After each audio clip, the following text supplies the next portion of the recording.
It began with a whisper of cinnamon in a poisoned glass and ended in the quiet unraveling of stolen names and buried flames. In a world where identity can be plated and betrayal simmered low, one woman cooked love into murder and one man set the table for truth. This is a tale of secrets stirred slowly, of flavors remembered long after the meal is gone. Before we begin, I'd love to know where in the world you're tuning in from and what time it is for you right now. Let me know in the comments. Settle in, because this mystery begins now. It was a Thursday, which meant eggs for breakfast, and Fritz was in a humor that suggested he'd rather be dicing parsley than speaking to me. That changed when he entered the dining room carrying a note, not a tray, and wearing the look of a man whose souffle had collapsed unjustly. "This arrived 20 minutes ago," he said, laying the envelope beside Wolfe's glass of milk. "From Lucien Raspail." Wolfe didn't look up from the New York Times dining section. "Lucien Raspail is an insufferable peacock with a copper palate. Why is he sending me anything?" I picked up the note, opened it, and read aloud. "Before someone salts the pot too early, I must speak to you. Privately. It is a matter of reputation, and perhaps survival." That earned a blink from Wolfe. Fritz folded his arms, a rare show of rebellion. "I knew him in Strasbourg," he said tightly. "He was arrogant, yes, but talented, and now afraid." I glanced at Wolfe. He was butterless on his eggs, and in the hierarchy of domestic omens, that was not a good sign. When Fritz is unsettled, it means something's either burning or about to boil over. Wolfe tore a small piece of toast, dropped it into his egg yolk, and finally condescended to speak. "I presume he's still preening at Le Coq Noir?" "Yes," I said, "the city's only restaurant where the chef signs the plate with a basil reduction." Wolfe sniffed. "He once described my palate as robust but tragic in a Parisian quarterly devoted to food and anti-American sentiment. No, Archie, I will not entertain his melodrama. He says it's life and death." "Then let him die," Wolfe replied, and returned to his paper. That was Wolfe at 9:13 a.m., unmoved by reputations, immune to melodrama, and unflinchingly loyal to personal grudges. At 9:14, Fritz cleared the breakfast plates with such a silent fury that the clink of porcelain against silverware sounded like a threat. I gathered my coat. I had a hunch I'd be earning my lunch by visiting a kitchen that morning. Le Coq Noir was the kind of place where the waiters walked straighter than lawyers, and the maître d' spoke in whispers like a man perpetually announcing a eulogy. The dining room was closed, but I was shown back without protest. Evidently, my name still bought access, even if it didn't come with a reservation. Lucien Raspail received me in an office that smelled faintly of wine corks and fresh ink. He wore a white coat so spotless it seemed ceremonial, and a neckerchief tied with the casual precision of a man who'd practiced looking effortless. "You are Goodwin," he said, not asked. "The errand boy with charm." "And you," I said, "are the culinary monarch with paranoia." Fritz says hello. His lips twitched. He always was loyal, even when he had reasons not to be. He gestured toward a chair. I stayed standing. "There's something boiling in my kitchen," he began, "but not on the stove, and not of my doing." He had the air of a man who had seen a shadow move where there should have been none, but who didn't dare name the shape of it. His eyes flicked to the glass pane in his office door, as though fearing someone might be reading his mind from the hallway. "Someone," he said quietly, "wants to ruin me." I told him he'd have to get in line. "I'm not talking about sabotage with salt or flame," Raspail went on. "Not poisoned veal or a rat in the flour. This is subtler, whispers, allegations, an atmosphere thickening like a poorly reduced sauce." "You think someone's spreading rumors?" I asked. He nodded. "Not just think, I know. The columnists are circling. My supplier dropped a shipment without notice. My reservation list was tampered with, and someone removed my grandmother's onion tart from the menu and replaced it with—" He paused, voice dripping contempt. "Beet foam amuse-bouche." He reached for a file folder on his desk, and then stopped himself. Instead, he leaned forward. "Do you know what it means to be devoured not by a critic, but by suggestion?" I told him I hadn't been devoured by anyone yet that week, but there was still time. "This is personal, monsieur, someone close, and someone patient." I waited for him to say more, but he folded back into his chair like a man defending a secret from even himself. "I believe," Raspail said, almost to himself, "this all began long before Le Coq Noir opened, perhaps even before New York." "Where then?" I prompted. He hesitated. "France, near Bordeaux, a fire, a ruined apprenticeship, a letter that should have burned but didn't, Chateau Latour." He watched me to see if the name registered. It didn't. He didn't mind. "I see the past returning," he said, "but I can't see the face behind it. That is why I need your Mr. Wolfe." I told him Wolfe needed coaxing and a check with enough zeros to make a banker blush. "I can pay," he said curtly, "but he must invite me. I will not come begging." "I hate to break it to you," I said, "but Wolfe doesn't deal in symbolic invitations. If he hasn't called, he won't." Raspail stood. "Then tell him this. Even spoiled broth leaves a stain." I told him I'd pass it along. He didn't thank me. I got back to the brownstone around 11, where Wolfe was already elbow-deep in an Alsatian cookbook as thick as a hymnal. I relayed Raspail's theatrical monologue, his veiled references to fire and treachery, and the mention of Chateau Latour. Wolfe turned a page with glacial indifference. "I know the wine," he said. "Overrated. If he wants help, he may offer facts." He said he'd only talk in person. "Then he will not talk," Wolfe replied, snapping the book closed. "I do not dance for riddles." Fritz brought in coffee, but the tension in his posture said he'd rather bring in a kitchen knife. Neither of us spoke while Wolfe sipped. Somewhere between the first and second cup, I had a thought I didn't like. If Lucien Raspail was telling the truth, someone was trying to erase him, not with poison or fire, but with memory. It was close to midnight when the phone rang. I answered on the third ring. It was Kramer, and he sounded like he'd already lost 2 hours of sleep and 1 layer of patience. "You know a guy named Lucien Raspail? Tall, sharp knife, short fuse? He's dead. Found him in the walk-in freezer at Le Coq Noir, lying flat with his eyes open like he saw it coming. Place smelled faintly of almonds. You know what that means?" I did. Cyanide. I glanced toward Wolfe's door, still lit from inside. He was probably rereading De Re Tibaria and thinking about pork-fat ratios. I didn't interrupt. Kramer grunted. "Tell your boss, he'll want in on this." I hung up and stared out the window. Outside, the city steamed quietly, and the lights along 35th Street glowed like a stove left too long unattended. The kitchen war was over, but the fire had just started. Le Coq Noir didn't smell like death. It smelled like bleach and saffron, and something over-reduced, like the staff had kept working even as the air went cold with consequence.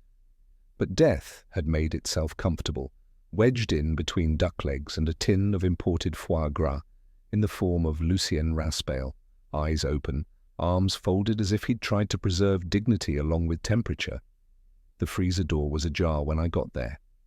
Inside, Kramer's boys were dusting everything short of the time. One officer offered me the look you give someone with no badge and too much confidence.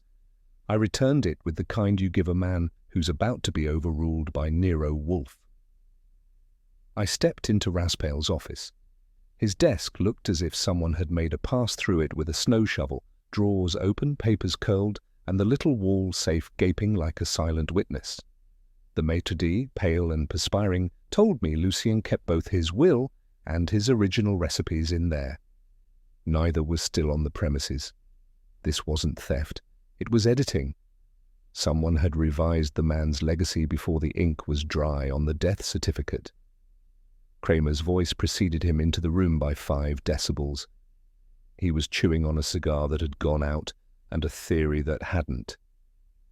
"Dessert wine," he barked, stabbing the air with a stubby forefinger. Cyanide in the cordial glass.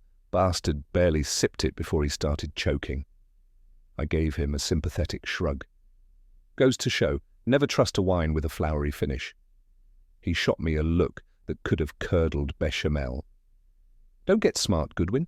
He was poisoned, plain and simple. If your boss has something useful to say, now's the time. Wolfe is reserving judgment, I replied. He's still mourning the loss of Raspale's insults. Kramer snorted. That egomaniac insulted everybody. True, but he called Fritz's veal provincial. That left a scar. Kramer turned to a uniform. Get me the bottle and have forensics run the whole rack. If anyone so much as sneezed over the Zinfandel, I want to know. He looked at me again, eyes narrowed. If Wolfe wants in on this, tell him to hurry before someone buries the cork. I told him I'd relay the message. It wasn't a lie, but Wolfe never hurried, especially when invited by Kramer. She arrived without announcement or fanfare, which was impressive, considering she was Beatrix Raspale. If Lucien had been the storm, she was the ice that followed it, composed, silent, and sharp enough to draw blood with a glance. I assume, she said evenly, that my husband is dead. I told her that was confirmed and already chilled. She nodded, more acknowledgement than grief, and stepped into the office as if she still owned half of it, which, legally or emotionally, she might. He feared this, she said quietly. Not death, exposure of what? Of himself. Beatrix had the kind of voice that didn't rise but still took up space.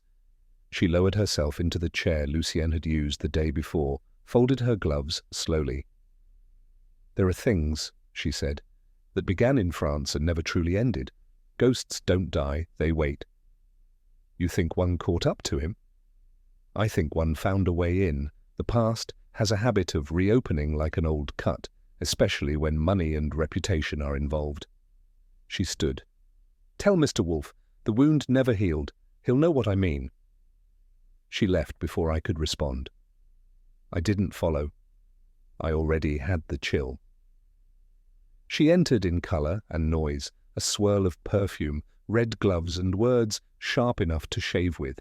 Desiree Miles, Lucien's business rival, and the closest thing to a culinary typhoon in heels.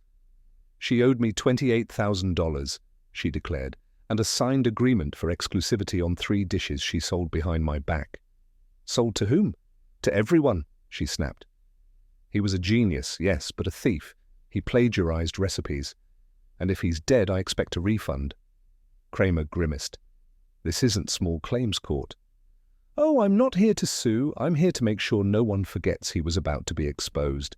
That article Sorrell was writing, I helped fund it. Generous of you, I said. A memorial in ink. Desiree ignored me. He was panicked. He knew someone was digging too deep, and now, conveniently, he's cold storage. She turned to me, eyes blazing. You tell Nero Wolfe, if he wants to know where the bodies are buried, figuratively, I have a map. But I don't work for free. She left a business card that smelled like cinnamon and aggression. I pocketed it. That particular dish might not be finished cooking yet. When I returned to the brownstone, the aroma of tarragon and outrage hung heavy in the kitchen. Fritz was stirring something too vigorously to be innocent. He died, he said, without looking up. In the freezer of a professional kitchen, that is a sacrilege. I nodded. They think it was cyanide, in dessert wine. Fritz stiffened. No man of taste would use that wine with poison. It overpowers the bouquet. He was trying to tell Wolfe something, I said. But Wolfe didn't bite. Fritz turned, eyes narrowed. Then perhaps he will listen to me. Fritz didn't raise his voice. He didn't need to. When a man who's spent 30 years perfecting sauces looks at you like you've just insulted his béarnaise, you listen. And Wolfe would too. Wolfe was in the plant room, surrounded by orchids and silence. Fritz's footsteps approached like a slow indictment, followed by mine. I will not be baited by guilt, Wolfe said without turning. Emotional blackmail is vulgar. Fritz cleared his throat. It is not about guilt. It is about dignity. A chef was murdered in his kitchen. Wolfe turned a leaf. He once said my palate was rustic. Fritz said nothing. Wolfe sighed. Fine, Archie, retrieve all available facts. The man is dead, the method is vile, and I refuse to let a bottle of wine upstage my intellect. He exited the plant room with all the speed of a glacier under contract. The bottle was from the cellar, a cordial raspail reserved for VIPs. Wolfe swirled the glass as if it had personally wronged him. I watched from the red chair as he sniffed, sipped, and frowned. Cyanide, yes, he muttered, but cinnamon. Seasonal flair? No. He set the glass down. Cinnamon is volatile. In small quantities it masks bitterness, yes, but it also evokes memory. I waited. This was not clumsiness. The cinnamon wasn't to improve the taste. It was to invoke something. A culinary signature? Wolfe nodded. Or a message. Kramer had just left, grumbling about Wolfe's refusal to share conclusions. Wolfe hadn't offered any, not aloud, but his eyes had narrowed the moment the taste registered. Someone, he said, wanted Lucien Raspail dead, but not forgotten. The cinnamon speaks of grief, of intention. He pushed the glass away as if it offended him.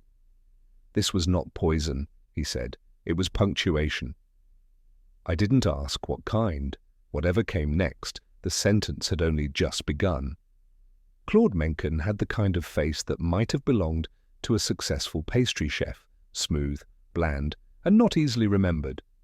But his hands ruined the illusion. They were tense, nicked, and busy.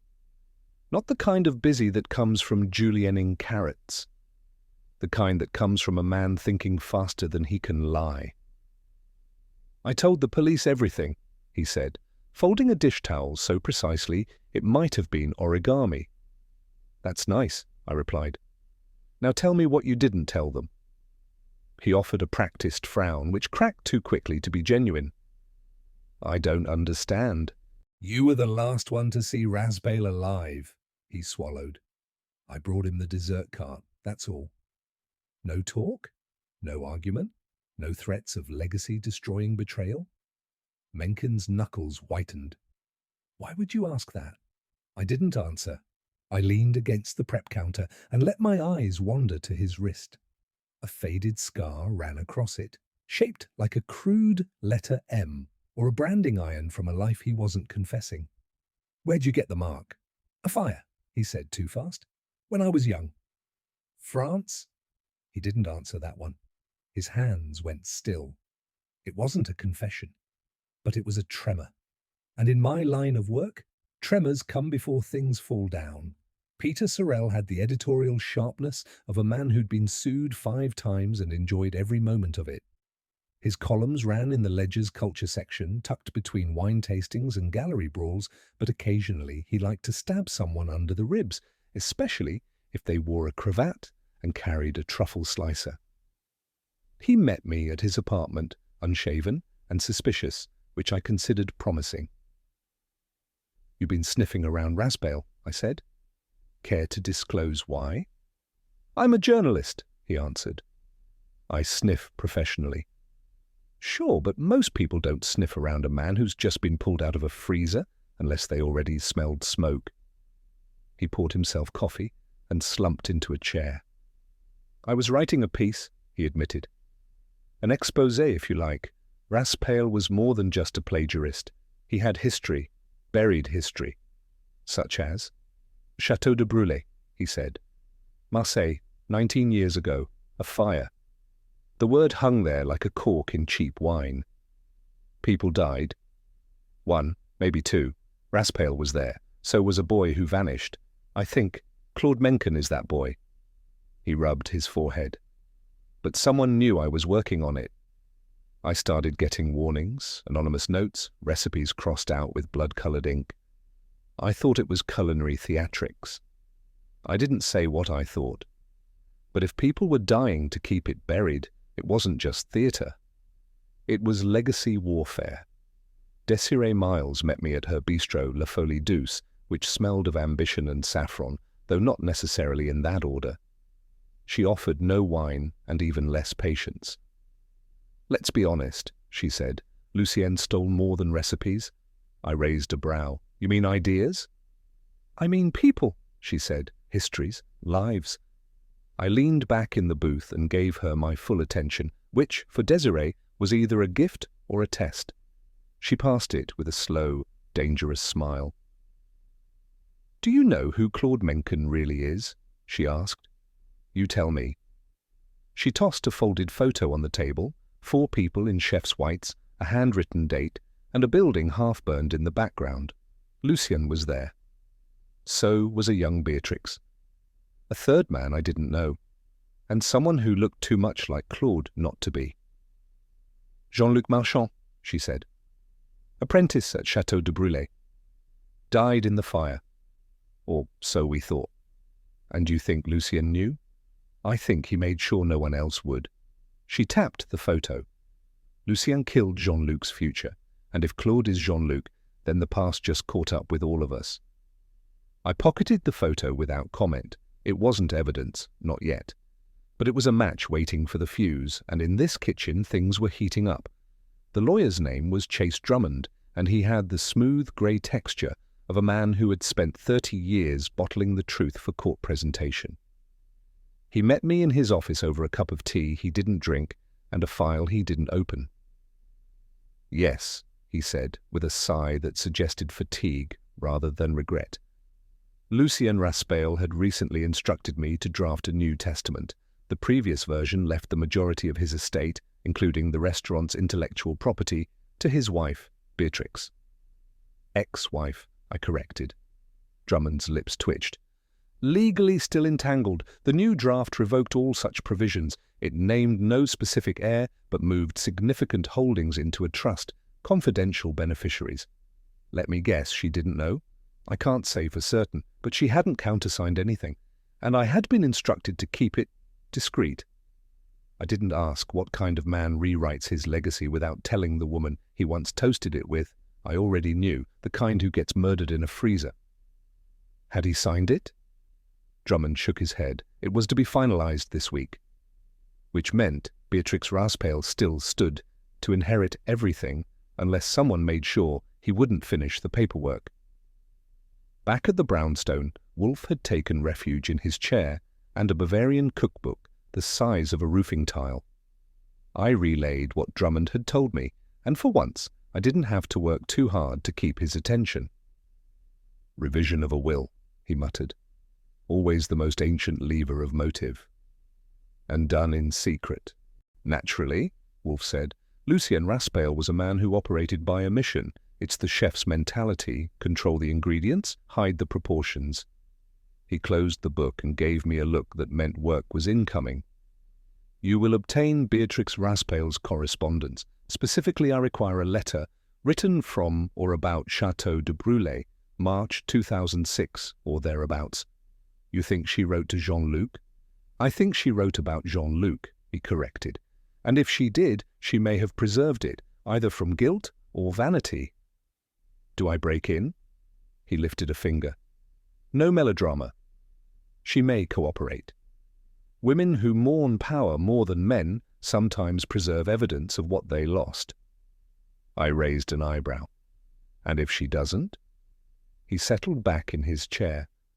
Then improvise, but find the letter. A man can kill for reputation, but only if someone else remembers what he once was. It took 2 favors and 1 half-truth to get Beatrix Raspail's assistant to let me into the upper study of their West Side apartment. The woman had the wide-eyed nervousness of someone who'd seen a police car idle too long outside the window. I didn't press her. Fear was more useful when left undisturbed. The study was pristine, as if memory had been vacuumed and shelved alongside the decor. Lucien's presence was gone, but something of Beatrix lingered, not in photographs, but in arrangement. Papers filed with brutal precision, pens aligned like bayonets. It took me an hour, but when you're looking for guilt, you don't search for what's out of place. You search for what's too carefully hidden. I found the letter in a hollowed book, Le Russe Gastronomique, which figured cream stationery, heavy stock, dated September 14th, 2006. 6 months before she married Lucien. Henri, I know what happened that night was not your doing. I should have burned this, but I can't. You left without a word, and now they've made him something he isn't. I wish I had spoken sooner. Forgive me. B, there was no last name. But there didn't need to be. The Henri in question wasn't Lucien, which meant she knew what he had done, and married him anyway. I returned the letter to my coat pocket, left the room in the same condition I found it, and stepped back into the light of a hallway that suddenly felt colder than it had any right to be. This wasn't just a case of murder, it was an inheritance soaked in silence. Claude Mencken's apartment didn't wear grief, it wore fear, poorly disguised as order. Everything was a little too clean, too closed. The gas oven was cracked just enough to suggest tragedy, but not enough to make me believe it. Claude's body lay half-curled near the kitchen tiles, one wrist cut shallow and pink, the blade too far from the hand. There was no note. Just a copy of Cuisine Moderne on the counter and a tea towel folded like a flag. I've seen suicides. They don't pose themselves. The building superintendent hovered by the door, wringing his cap. He was quiet, always paid on time, smelled like cloves. I thanked him and crouched beside the stove, touching the burner knob. Cold, no gas hiss, no staleness in the air, which meant the scene was designed, not for Claude's end, but for ours. I stood, eyes sweeping the cabinets. Nothing out of place, except that it all was.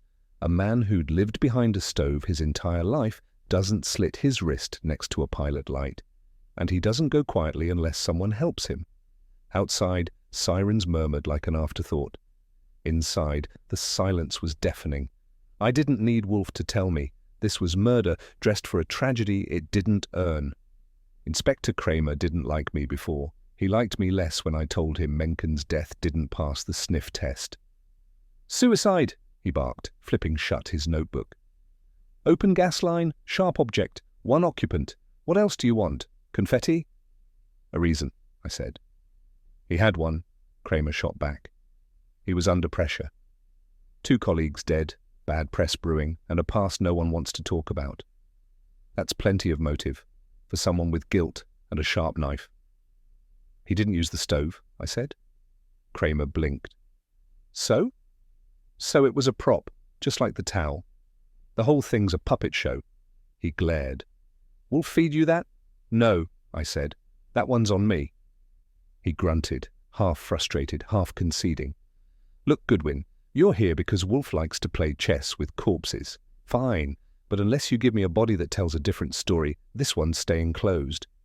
It was the kind of declaration that came with bureaucratic glue. I didn't bother arguing, but Wolfe wouldn't accept it. And neither would the corpse, if he had any say. It took a phone call, a librarian with a suspicious fondness for wine, and a photograph from Desiree's files, but by the time I made it back to the brownstone, I had something Wolfe couldn't ignore. Claude Mencken hadn't always been Claude Mencken. He was born Jean-Luc Marchand, Marseille, 1984. Apprenticed at Château de Brûlé at 17. Presumed dead in a fire that gutted the north wing, where he lived. Presumed, not confirmed. I laid the documents on Wolfe's desk, passport scans, news clippings, and a side-by-side photo. Claude with a spatula, Jean-Luc with a ladle. Wolfe studied them, eyes narrowing. "Yes, the philtrum is identical." I tilted my head. "You always start with the nose?" "It never lies." The Chateau fire had claimed at least one life, but Jean-Luc hadn't died. He'd vanished and re-emerged as a sous chef in Manhattan, under a different name, under the wing of a man who had once owned that same chateau, Lucien Raspail. Wolfe leaned back. "That changes the frame. It makes it personal." "Worse," he said, "it makes it political." He reached for his globe and spun it gently, a habit he reserved for cases that crossed oceans. "And Beatrix?" I asked. He smiled faintly. She was there too. Which meant history had legs, and they'd just walked into our parlor. The Château de Brûlé fire had been filed away like so many European tragedies, too distant, too complicated and too underreported to draw scrutiny. But as I scanned the French clippings Wolfe unearthed from his archives, it started to take shape. One death, officially, a young pastry apprentice, but the timeline was murky, the insurance report redacted, and the chef's name, Raspail, mentioned only once at the bottom of a footnote, misspelled. Beatrix appeared in an attached photo, arm looped through Lucien's, half smiling, beside the smoking ruin. The caption read, "Guests evacuated from the West Wing." Guests. Except she wasn't a guest. She was working front of house that summer, listed in the staff rolls Wolfe obtained through a Parisian contact whose name I wasn't invited to know. "She was there," Wolfe said, tapping the margin. "Not after the fire, during, and Lucien. Hosting a wine tasting in the cellar, far from the smoke, convenient." Which meant both of them had survived a fire that should have ended careers or lives, and Claude, or Jean-Luc, had disappeared the same night. "Do you think he saw something?" I asked. "I think he remembered something," Wolfe replied, which in the end was almost as dangerous. Wolfe had a ritual when timelines didn't match. He spread passports and visa copies across the desk like tarot cards and read them for contradictions. I handed him Claude's application for US residency, Lucien's travel declarations, and Beatrix's customs records from 2007. He made a noise, more growl than approval, and pointed with his stylus. "Observe, Raspail re-entered France 6 weeks after the fire. He left again under a different passport. The embassy records list him as Lucien Latour, I said. Henri Latour, owner of the chateau, the one who supposedly died in the fire. Switched identities? Or assumed one, Wolfe said. Claude was Jean-Luc. Latour may have been dead, but his name wasn't." He moved down the page. Beatrix flew into Bordeaux a week later, accompanied by a man using the name H. Latour. I believe she knew. She helped create the fiction. Which makes her, what, an accomplice?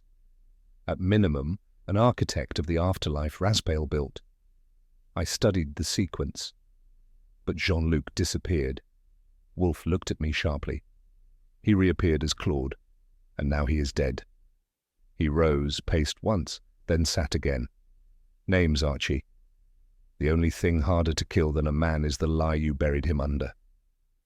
The coroner was late with the call, which meant the results were either surprising or too obvious to excite him. But when he finally rang, his voice held a note of curiosity I'd come to associate with something Wolfe would want to hear over lunch. Mencken had microscopic traces of eggshell under his fingernails, he said. Eggshell? From a brown shelled egg, crushed, finely powdered. But the real detail? It tested positive for arsenic. I repeated that to Wolfe. He didn't flinch. He simply looked at me over the rim of his beer glass and nodded. "Arsenic is elegant," he said. "It waits." "And the eggshell?" He set the glass down. Culinary disguise, a delivery system. Something he was handling, perhaps something he was about to serve, was laced. Or something meant for him. I folded my arms. So he was poisoned before the staged suicide? Or during it, to guarantee silence? A man in pain may scream. A man dying swiftly does not. He looked down at the empty plate Fritz had just cleared. Find out what he cooked last. If it wasn't eaten, it may still be telling the truth. Desiree Miles didn't do subtle. Her lipstick, her opinions, and her motives all came pre-braised in heat. But that afternoon, over a demitasse of espresso she hadn't paid for, she tried her hand at the delicate art of misdirection. "Yes," she said, eyes level. "I funded the article. Peter Sorrell is a hound, but he doesn't sniff without a trail. I laid the breadcrumbs." "And you just wanted scandal?" I said. "Nothing more?" She gave me a look that could have seared tuna. "You make it sound primitive. I wanted truth, or at least a reckoning. Lucien stole my signature dish, passed it off as rustic Provençal, and got a Michelin star for it. So you aimed for his reputation, not his pulse." "Correct," she said. Whatever else happened, I had no hand in it. That part was polished, practiced, guilt-free delivery with a side of self-righteousness. But you admit you lit the fuse. She shrugged.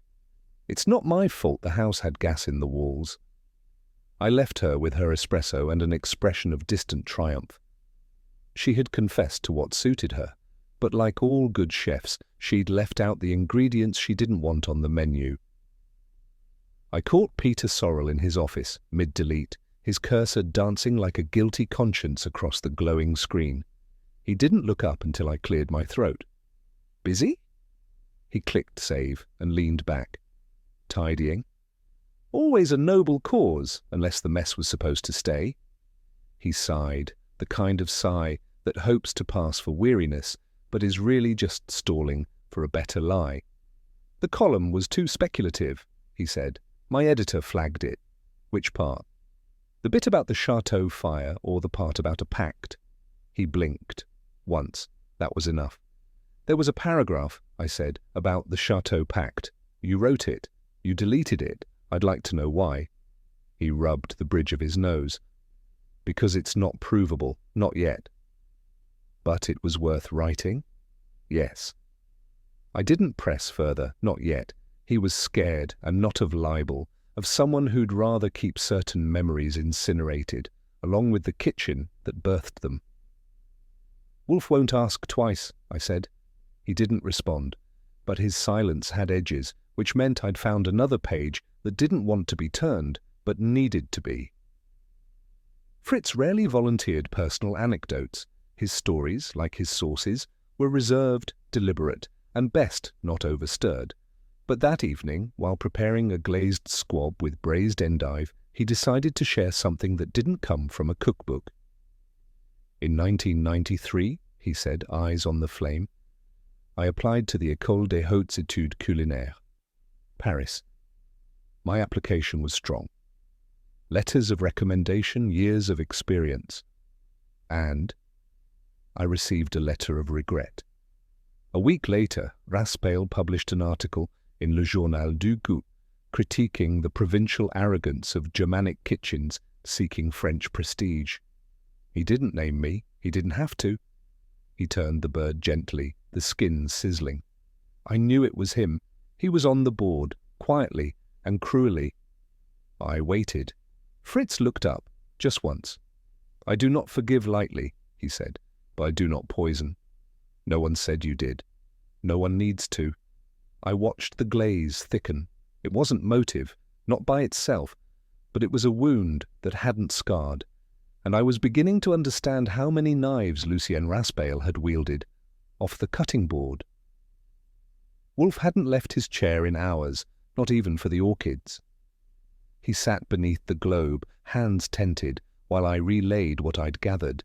Desiree's deliberate spark, Sorrell's disappearing paragraphs, Fritz's quiet bitterness. When I finished, he nodded once. We are not being misled, he said.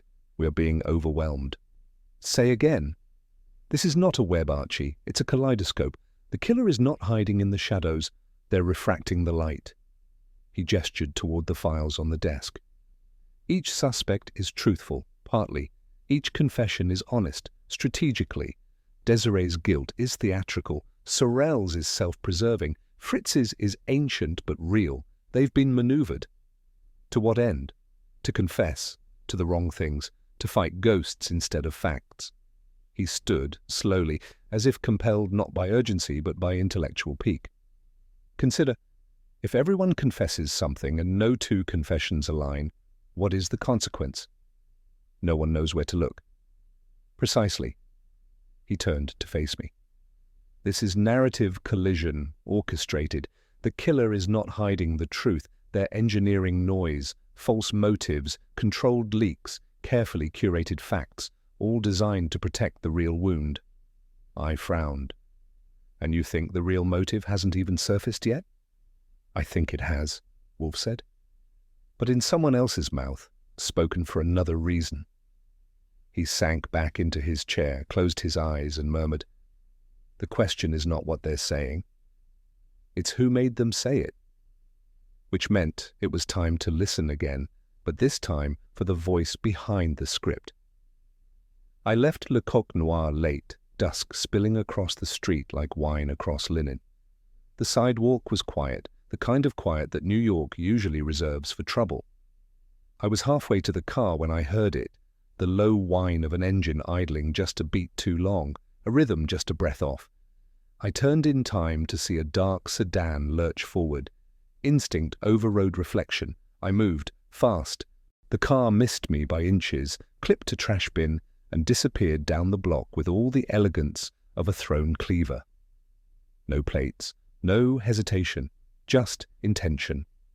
I stood there for a moment, pulse catching up to bones, and then I saw it, fluttering against the curb, caught beneath a soda can, a napkin, white, linen, embossed with the black rooster of Le Coq Noir. Scrawled in red ink, too thick to be from any ballpoint, were 4 words: "Your next Goodwin." I picked it up, folded it neatly, and pocketed it. Back at the brownstone, Wolfe was already 3 bites into his trout amandine. I handed him the napkin. He read it once, then set it beside his fork as if it were a misplaced garnish. "Desperate," he said, "and inelegant, but telling." "Telling what?" "That you are near something someone does not wish you to touch." He poured more beer into his glass. "And, Archie, do touch it." "With both hands." I nodded. The hunt wasn't just for truth anymore. It was personal. There are moods Wolfe enters that even Fritz won't feed, and this was one of them. He'd taken to the plant rooms with the grim devotion of a monk punishing himself by the scent of Vanda orchids. I'd seen him moody, yes, sulky, certainly. But this was brooding wrapped in Latin binomials. When I brought him the morning reports, lab results, Kramer's latest tantrum, and Desiree's tax filings, he waved them off without a glance. His eyes were on a stubborn Miltonia that refused to bloom.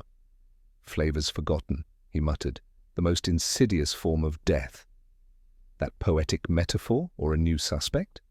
No reply. Just a tightening of his jaw and another misting of the orchids.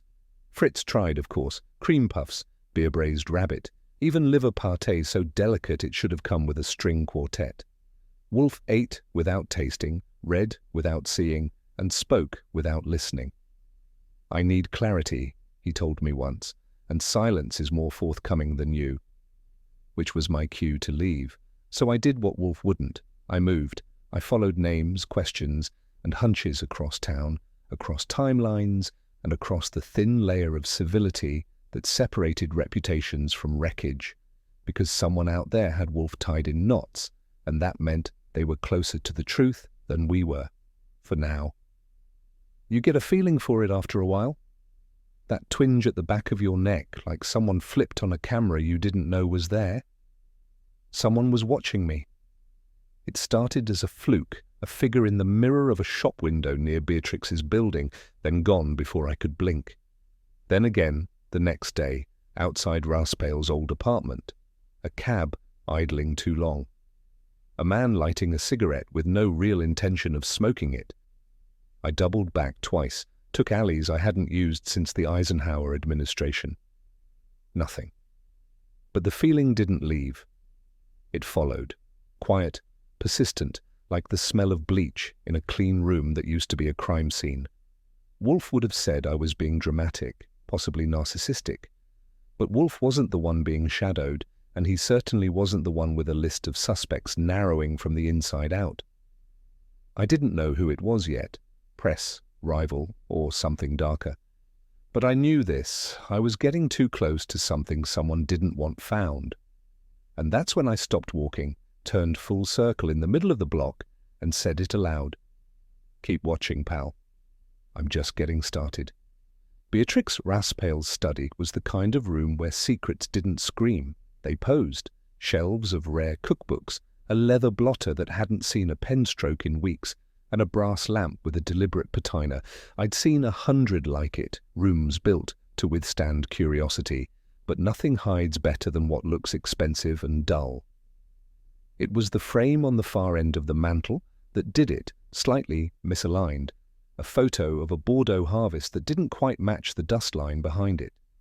I lifted it and found, tucked neatly behind the backing, another image, black and white, older, glossy, in the way film used to be when memories were still printed. 4 figures, Lucienne younger but unmistakable, beaming like a politician, Beatrix hair shorter, chin tilted higher, Claude or Jean-Luc at the far left, stiff and thin, and between them all, a man I didn't recognize, broad-shouldered, square-jawed, not quite smiling. Someone had tried to scratch out his name in the margin, but enough remained. Henri Latour, the 4th man, the man who wasn't mentioned and wasn't supposed to be remembered. I returned the frame to its place and tucked the photograph into my coat. Not every ghost is dead. Some just wait for the right time to return. It wasn't hard to find the paper trail, not once I knew the name. Henri Latour, proprietor of Château de Brûlé, amateur gastronome, and vanished host of the infamous fire. His estate had been wrapped up faster than a cold soufflé. No body, no will, and no heirs. I cross-checked with immigration records. Something wasn't right. Lucien Raspail had travelled under 2 different passports within a 6-month span. One bore his name, the other was issued in Paris under Latour's. The signatures didn't match, not that anyone seemed to notice. Bureaucracies don't solve crimes, they preserve them. A customs declaration listed Beatrix as travelling companion. Same date.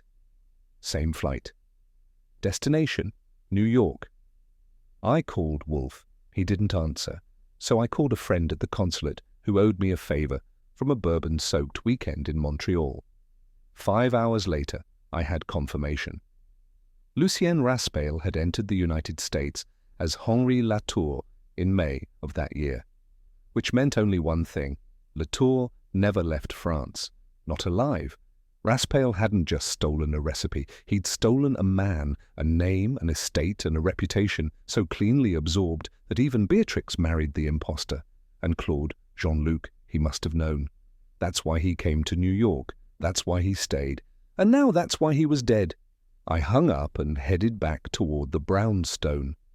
It was time for Wolfe to hear that the main course he'd been chewing on had a different name altogether. A trip to the county clerk's office, a dozen forged smiles, and 1 signature copied on a legal pad got me what I needed. Beatrix Raspail wasn't just Lucien's estranged spouse. She was his silent partner. The ownership structure of Le Coq Noir had always been cloaked in legal fog, but under the LLC filings, a dormant holding company named Latour Gastronomy was listed as a 49% owner. The paperwork had Beatrix's handwriting all over it, elegant, angular, unmistakable. She'd funded the restaurant's birth, likely with money inherited or appropriated from Henri Latour's estate. And she'd done it quietly, tucked behind corporate veils and culinary pomp. It wasn't just financial, it was legacy. Beatrix hadn't merely married into a name, she had built it, funded it, and watched it simmer until it turned golden. And if Lucien had decided to rewrite the menu, to cut her out, or worse, expose the theft, that silent investment might have come due in blood. I made a copy of the filings and filed them in my coat pocket beside the photograph. Money always leaves a trail, and this one led straight back to the kitchen. When I returned, Wolfe was seated with a globe beneath one hand and a tulip glass of brandy in the other, the kind of posture he assumed when about to declare judgment on nations or sources. He didn't look up when I handed him the photograph or the partnership records. He simply stared into the brandy and murmured, "This dish was plated long ago." Meaning? Meaning we are not unraveling events, we are scraping the garnish from a feast already served. I waited. The fire, the name, the stolen estate, it was all devoured, Archie, and no one objected to the meal because it was too beautifully presented. He looked up now, eyes sharp as cold steel. But something was left on the plate. He gestured to the photograph. Henri Latour was not a man forgotten. He was a flavor someone never stopped tasting. And now? Now, Wolfe said, we are clearing the table. But what remains is not refuse, it is motive. He sipped once, set the glass down and closed his eyes. Soon we will serve the truth, and it will not be palatable. I didn't argue. Some truths don't need spice. They burn on their own. If there's a poetic way to be murdered by linen, Peter Sorrel found it. The towel was kitchen-grade, rolled tight, and pressed across his face with the certainty of someone who knew how long suffocation took. There was no blood, no sign of struggle, just an open book on the coffee table, and a silence so complete it might have been curated. The book was La Gastronomie éternelle, the 1963 edition, its pages dense with French philosophies on consumption and legacy. One particular page was dog-eared, a recipe for pain d'épices, heavily annotated in a spidery, confident hand I'd seen before, Lucien Raspail's. I read the notes: reduce cinnamon by half, too dominant, add almond liqueur, Henri's favourite. There it was again, that name. Sorel had been circling the fire just like Claude had, and now he was ash. The towel was folded over neatly at the edge, as if the killer had paused to admire the presentation. Someone had taken the time to leave a calling card that only a very particular audience would read. Someone who understood plating as message. I called the police. Then I called Wolfe. By the time the sirens arrived, I had already pulled on my coat. This wasn't a separate death. This was the garnish on a dish already served. The medical examiner let me have a look at Sorel's personal effects before they were bagged and shuffled into bureaucracy. I didn't expect much. Journalists travel light when they're hunting ghosts. But folded in his inside jacket pocket, where most men keep business cards or bad habits, was a note written on fine stationery, creased once down the centre. It said only, "Forgive me, Henri." No signature, no context, just a name that wouldn't stop surfacing, even from beyond whatever grave he may or may not have occupied. I ran my thumb over the ink. It had been written recently. The edges were clean. This wasn't an old letter folded in with keepsakes. It was fresh gilt, carried close. I didn't know whether Sorel had written it or received it. But I knew this. Henri Latour had not been a ghost to Peter Sorel. He had been blood, or close enough to bleed for. I placed the note back in its envelope and handed it over to the evidence tech without comment. Some messages don't ask to be read aloud. They wait to be unsealed in the right room. And Wolfe had just decided that room would be ours. Wolfe hated audiences, but he loved revelations. He tolerated one only for the other. That evening he sat in his chair like a judge expecting confessions but prepared to issue sentences. The usual suspects were seated, not in the metaphorical sense but in the very real sense, of the brownstone's front room being commandeered for what Wolfe called culinary inquisition. Beatrix Raspail arrived first, gloved and cool, like grief was something served in courses and she'd already had her fill. Desiree Miles followed, still in her war paint and heels, radiating vinegar. Fritz hovered in the back, arms crossed, his presence insisted upon by Wolfe, though it violated several personal codes of dignity. Kramer entered last, grumbling about subpoenas and time wasted, but stayed because he'd learned that when Wolfe called a meeting, someone left it indicted. I stood beside the globe and said nothing. Wolfe liked to build his monologues like soufflés, slow, precise, unforgiving of drafts. "Ladies, gentlemen," he began, "you are not here by coincidence, nor are you here to be told. You are here to be reminded of what you already know." He paused. "What you did not destroy," he said, "has returned. In memory, in motive, in cinnamon. That was Wolfe for you, turning spice into scalpel. And now the carving was about to begin. Wolfe didn't rise. He never did for revelations. He issued them seated as a monarch might issue decrees, his voice quiet, firm, and heavy with inevitability. "You all remember the Chateau fire," he began, "though some of you have gone to admirable lengths to forget it. Officially, one life was lost. Unofficially, a second identity was born." His eyes landed briefly on Beatrix, then moved on. Henri Latour owned the estate. He vanished the night of the fire. And Lucien Raspail, a man of lesser means, but greater ambition, emerged shortly after with Latour's documents and a gift for reinvention. He let the weight of it settle. Desiree shifted in her chair. Beatrix did not. Claude Mencken, born Jean-Luc Marchand, was there. He survived, and he knew. Wolfe reached for a slip of paper, holding it as lightly as a garnish. He attempted blackmail, not out of malice, but necessity. He had been promised a future. What he received was silence, and then, eventually, poison. Kramer made a sound in his throat, but Wolfe ignored it. Raspail didn't just steal a name. He stole an inheritance, a restaurant, a reputation. And Jean-Luc, who had witnessed both the theft and the complicity, became a liability. He paused again, and so did Sorel. Wolfe's voice didn't rise, but the room grew still. Because Peter Sorel wasn't just a journalist sniffing scandal. He was kin, Henri Latour's cousin, the last person who recognized the man behind the mask and the man he buried. It wasn't melodrama.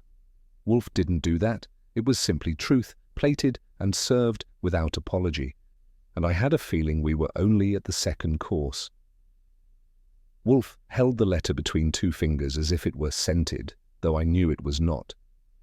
Its weight was emotional, not olfactory. This letter, he said, was penned 6 months before the marriage of Beatrix to Lucien Raspail. It is addressed to Henri Latour. Its contents are unambiguous. He read, with no flourish. Henri, I know what happened that night was not your doing. I should have burned this, but I can't. You left without a word, and now they've made him something he isn't. I wish I had spoken sooner. Forgive me, B. No one interrupted. Even Kramer held his breath. This, Wolfe said, is not the voice of a woman misled. It is the voice of a woman complicit. She knew who Lucien was and who he was not, long before she made him her husband. Beatrix didn't flinch. She folded her gloves neatly in her lap, as if she'd rehearsed this moment, or others like it, for years. Wolfe placed the letter beside the brandy snifter and folded his hands. The motive is not only theft, it is love denied, guilt preserved, and silence paid for again and again, until only the dead were left to speak. I'd seen Sorrel's birth certificate myself, dug out of a Maryland archive, older than the bar he used to drink in. His mother's maiden name had been Latour. It didn't prove kinship, but it whispered it. Wolfe, as usual, needed no whisper, just facts stacked. Peter Sorel was not merely an investigative journalist, he said. He was family, Henri Latour's cousin, the only one left with a claim, not to the estate, but to the memory. Desiree's brow creased. But why would that matter? Because recognition, Wolfe replied, is the most dangerous form of truth. Sorel saw Jean-Luc and remembered. He saw Lucien and did not. He turned slightly toward Beatrix. And he saw you, madam, and understood the cost of what had been preserved. Beatrix's silence wasn't defensive. It was deliberate. Wolfe continued. He knew, and he intended to expose it. Not for wealth, but justice, or perhaps loyalty to a cousin whose name had been extinguished in favor of a performance. Fritz's knuckles were white against the back of the chair. Kramer opened his mouth, closed it again. We all knew then Peter Sorel didn't die because he hunted scandal. He died because he remembered someone the world had been told to forget. Wolfe leaned forward, his voice low, but sharpened to a point. And the cinnamon? He let the pause breathe. It was not mockery, not carelessness. It was remembrance. He looked at Beatrix, unblinking. Henri Latour's favorite dessert was pain d'épices. You knew that. So did Lucien. The cinnamon was not to hide the poison. It was to speak, to whisper something he had no words left for. The room was still. Wolfe finished his brandy in one sip. The killer mourned what she destroyed. And with that, the silence fell again. This time, not as a shield, but as the echo of a truth finally served. It didn't come with theatrics, no sobbing, no broken teacup. Just Beatrix Raspail, sitting upright in the red chair Wolfe favoured for female confessions.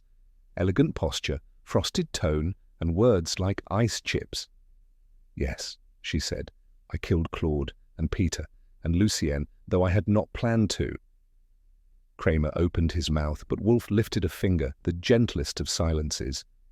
"I loved Henri," she went on. "He was arrogant, temperamental, impossible, but he was real. When the fire took him, or I believed it had, I thought Lucien was my second chance. I thought I could rebuild." She looked not at Wolfe, nor at Kramer, but at the carpet, as though memory clung to its weave. But Lucien was not content with being Lucien. He wanted the whole of Henri, the name, the legacy, the brilliance. He took it, and I let him. She paused, then Claude remembered. He wanted money. Said he had records. I tried to frighten him. It wasn't enough. Her voice dropped. I gave him the towel laced with ether. I meant only to make him sleep. It was too much. Kramer grunted. Wolfe said nothing. "And Sorrel?" I prompted. He had Henri's voice, his stubbornness. I recognized it too late. He showed me the letter, said he would publish. I panicked. "And Lucien?" "That," she said, with a brittleness that didn't quite crack, "was preemptive. He had begun to suspect. He'd found an old photograph. He asked questions." She inhaled. "I didn't want to kill them, but every time I thought, if I don't, I'll lose Henri again. And this time, for good." Wolfe closed his eyes, not in contempt but in comprehension. Kramer stepped forward, and I knew justice was about to arrive, unseasoned but final. Wolfe did not stand. He seldom did for policemen and never for inevitability. "She is yours, Mr. Kramer," he said, his voice dry as vermouth and just as clear. "I have extracted all I required." Kramer looked as if he wanted to explode, but the flame had nowhere to land. "3 murders," he muttered, "and no sign of it on her face." Wolfe's lips pressed into something approaching regret, or the closest his lips ever travelled toward that address. "She has worn the mask too long to be undone by exposure," he said. "But the law does not ask remorse. It asks submission." Beatrix rose without protest. Her gloves were folded in her palm like a surrender flag stitched in silk. She did not look at Wolfe. She did not look at me. Wolfe turned slightly, just enough to nod once in her direction, not approval, nor absolution, recognition.